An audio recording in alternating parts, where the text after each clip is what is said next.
have nuclear weapons in Japan. Those were taken out. There's a very strong leftist component to Japanese politics that have lobbied for a nuclear-free Japan. Japan is reversing that under Prime Minister Abe, trying to convince his country to bring on, they're getting, Aegis class destroyers and other things. And they're even, most importantly, starting to move into the disputed islands to combat Japan. Now, there's a grudge match brewing in World War III against China and Japan. And so Japan really has to get on board with defending itself. Right now, the U.S. is a major component of that in Okinawa, the major series of bases in Japan. But, about several years ago, there was a gang of 3 U.S. servicemen that abducted a 12-year-old girl in Okinawa and gang raped her. And now this rape, or this, and probably a rape and murder that occurred with a Marine civilian. Actually, he retired, came back. He had married a Japanese wife, brought the wife back as a civilian contractor. And what's most irritating to the Japanese, David, is that the U.S. has this agreement that all military personnel are exempt from Japanese law. They have immunity while they're there, and they extended that agreement to civilian contractors. And so he's not being allowed to be prosecuted locally. And this is what is enraging the people. The U.S. just doesn't need this if they're going to extend power towards the China threat. I don't fault the Japanese at all for being outraged by that. I would be outraged by that as well if I were them. That's absolutely incredible that they would do that. That they would exempt them from prosecution for crimes like this, even people who are retired and are private contractors. I mean, that's just incredible. Well, this is a problem person, especially vis-a-vis Japanese women. When he marries a Japanese woman and then goes attacks and has an affair with another Japanese woman, and this is a predator that, the military has a very bad reputation. We had it in Vietnam about sexual predators and creating a whoring economy. And this is what's happened in large parts of Okinawa with brothels due to the U.S. Marine Corps presence there. And I think the U.S., just as in my day, they had to get a handle on all of this whoring around in the Tailhook Convention and had to, they supposedly cut it out, but they really put it underground. And it's still there in the Marine Corps. There is a tacit admission that you can do anything as long as you don't embarrass the Marine Corps. But this is clearly embarrassing the Marine Corps and the U.S. government now. Yeah, that's outrageous. Okay, so as this is happening and people are justly outraged at the fact that this guy cannot be prosecuted because of the U.S. Saying that he's immune with that, how is this being used by the left, and how is this playing into the whole aspect of Japanese and U.S. military cooperation there? Because we've got Donald Trump talking about how Japan and South Korea and even our European allies need to shoulder more of their own defense costs. And Japan is willing to do that. But Prime Minister Abe spent almost all of the meeting with President Obama railing over this Marine Corps conduct. That's how far this has risen here. And the reason that happened is because Abe is under extreme pressure from the left in Japan to get rid of the Marine Corps base. So he's got to show real concern. Now, if Obama wanted to defuse this, he'd basically say, all right, you've got Mr. Shinzato to tell you how this guy, his name is Gibson, but he changed his name. He took the Japanese last name to fit better into society. I guess it was to facilitate his being a predator. This guy needs to be turned over to the Japanese for prosecution, in my opinion. Absolutely. Now, if the left wants to get rid of U.S. military bases, what do they want to do to replace it? Do they believe that they don't need to have any defense, or do they want to start a military program of their own? Well, the left in Japan is very pacifist. They do not want to have any military. They want both ways. But Prime Minister Abe, as a globalist, part of the Trilateral Commission, is going to push for his own indigenous military forces. He actually is not in favor of removing U.S. military forces. They just want the bases moved away from the population centers. But typically that doesn't work either because the Marine Corps brothels move to where the military is, and so it will continue to. But I want to make this major strategic warning, though, that China is a real threat, and China is preparing to go to war with the United States. And I believe in the beginning days of World War III, China will gobble up Japan, the Philippines, Taiwan, and all the way down through Australia, where they have bought up all the mineral rights. And that's one of the reasons why I don't recommend Australia as a retreat location for people in America or New Zealand, because it's very highly probable that Japan will occupy all of those countries in the beginning months of the war. And of course, there's a lot of saber rattling going on in the South China Sea, where the Chinese government is building artificial islands and then using that to assert their territorial claims in that area. Now, I'm curious to see what you think about what Donald Trump said about Japan and South Korea shouldering more of their defense burden, because I think he made a good point. He said, we're going to get to the point where the U.S. economy can't shoulder this burden for other people, and then they're going to be on their own with that as well. How do you feel about that? Absolutely agree with that. There's no way that we can shoulder the burden right now. We have no business integrating around the world, and that's part of the neocon globalist agenda, is to interfere around the world in order to create conflict and animosity against the United States, which will accrue to China and Russia's favor when they want to justify taking out the U.S. But remember, the reason that China is in these various areas that's on your screen right now is because many of those other larger islands have already been occupied by the Philippines and Taiwan and Vietnam and others. And so that's why they're having to build military bases out of reefs, and they are militarizing them. They've got some fighter aircraft and anti-aircraft batteries on those islands right now. Going to be a lot of saber rattling between China and the United States, but the China will do nothing other than offer verbal opposition. They continue incredulously to invite China to be part of U.S. military exercises so they can spy on us in those regions. Obama apologized to Japan for the marine conduct, but those things mean nothing to the Japanese or anyone else as long as the U.S. doesn't hand over this perpetrator to the Japanese for prosecution. It means nothing. An apology is easy to do.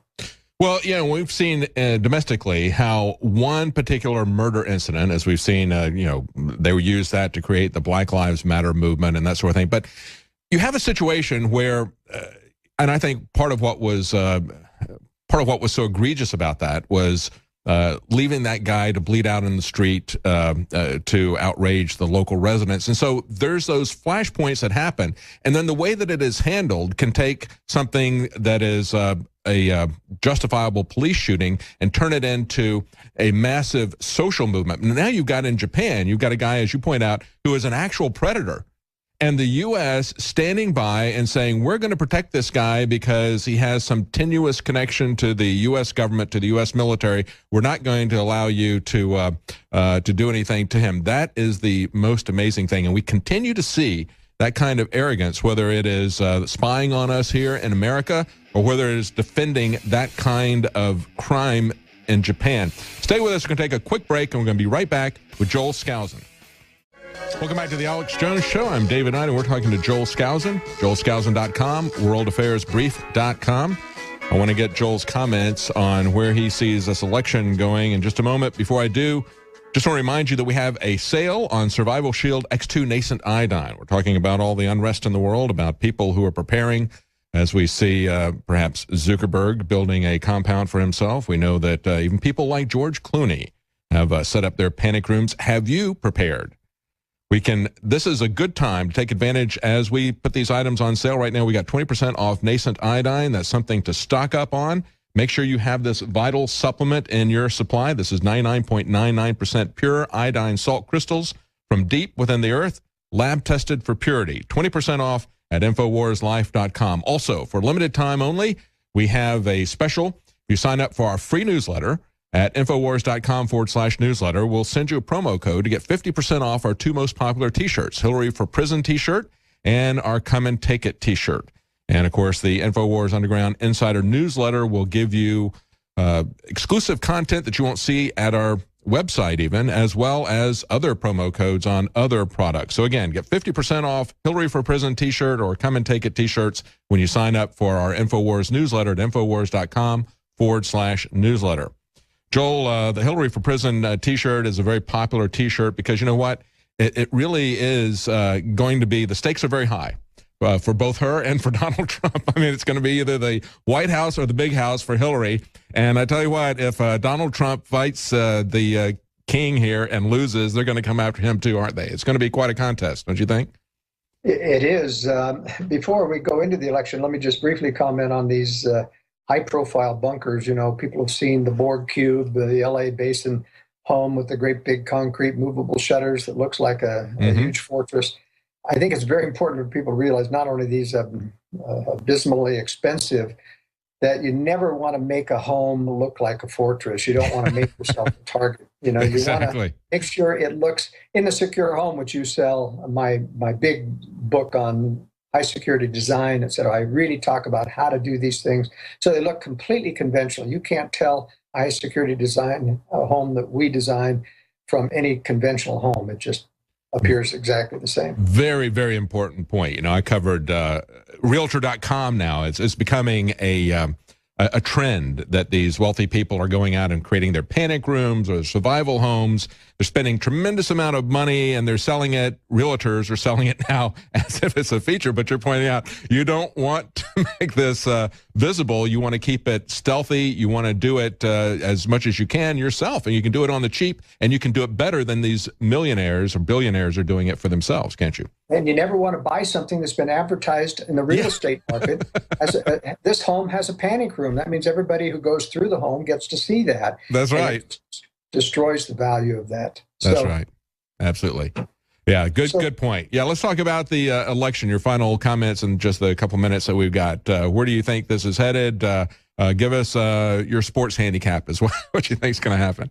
Well, I think that realistically, there's about 30% hardcore Democrats in the United States that are going to vote for Hillary no matter what, no matter warts and all. She's got a very nasty personality. She's very, very hard to like, frankly, even among the Democratic faithful. Mm-hmm. And there's about a 30% hardcore conservative view that's going to go for Donald Trump. And the big point is what's going to happen to this 40% in the middle. Now, as a long-term political scientist, I have viewed this and said, if the media really goes out and embarrasses the heck out of Donald Trump, the middle ground is that people are going to be too embarrassed. The big question is, too embarrassed to do what? To vote for Hillary? I mean, This is very, very difficult to do. And this is why the establishment is totally up in the air over this 40% in the middle. And I think it's showing up, that embarrassment is showing up in the opinion polls, but I don't think it's going to show up in the voting polls, especially when we see these kind of riots that we're seeing at the Trump rallies. Thank you so much for joining us. Joel Skousen, worldaffairsbrief.com. Thank you for joining us. Welcome back to the Alex Jones Show. I'm David Knight, and we're going to be joined by Dr. Francis Boyle, a bioweapons expert, in the next segment to talk about the Zika virus. At the bottom of the hour, we're going to be talking to Jakari Jackson and crew who were at the massive Dreamer riots, let's call them that, in New Mexico last night, in Albuquerque, New Mexico. They're in Anaheim, California. There's going to be a Trump rally there tonight. They will be there covering that. So we're going to talk to Jakari about what happened. He got hit with a rock last night at the riots in New Mexico. And Alex Jones is going to be joining us with a special report. It's an evil thing, the leftists say, if you read to your children. And he's going to tell you why that is so evil to read to your children. But this segment, I want to talk about what's going on in a couple of articles that have hit. We have this article on the Drudge Report. Smaller cities across the U.S. are opening high-tech crime centers. Now, this is nothing new. This is something we've been talking about for quite some time here at Infowars.com, the fusion centers that are being set up everywhere. And they're talking about here how it's moving now to small-town America. First it started in New York. They opened up a real-time crime center. They're looking at, they've got all their surveillance cameras that they're pulling in. They've got gunshot detectors. And so they tell you, isn't this wonderful? There was a gunshot. We looked at this guy. We tried to ID him and so forth and so on. But look, they're going in and taking a look at you as well. We've had other articles talking about how they can tap into essentially any video camera that is not password protected, and even the ones who are. They say it's so great to have all these assets under one roof. Yeah, it's called a fusion center. And remember what they did at the Fusion Center. We had the Mayak report that InfoWars broke in 2009 saying, be on the lookout, law enforcement officers, for anybody with a Ron Paul bumper sticker. These people are sovereign citizens, they're dangerous. They may want to kill you, so be ready to kill them when you see them. And that's what is so concerning as we move forward. And we look at things that happened like this jet situation in L.A. They said these were non-credible threats that were phoned into them, and yet they send out a full SWAT team with guns drawn with these people. And they say, well, we got the assets, why not use them? Well, we know what's happened over and over again with SWAT teams who go into the wrong home, and a startled individual there stands up